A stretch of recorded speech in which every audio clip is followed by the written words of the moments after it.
This pink liquid is Hibiclens. TikTok says it is a miracle.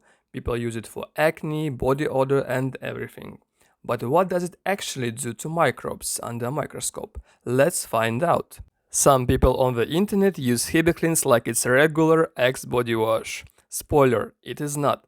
It is a powerful hospital antiseptic. In fact, many dermatologists are against this trend. Doctor says do not use it every day without a reason. It is too strong. It destroys your skin barrier and kills the good bacteria on your face. Hibiclens has chlorhexidine. This chemical has a positive electrical charge. Plus, microbes and bacteria have a negative charge. They attract each other like magnets. Look closely. The chemical attacks the cell wall. It creates holes. The cell leaks. The microbe literally explodes from the inside. Absolute destruction in seconds.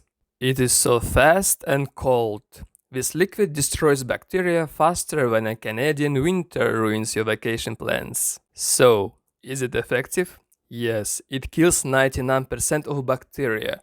But remember, it is very strong.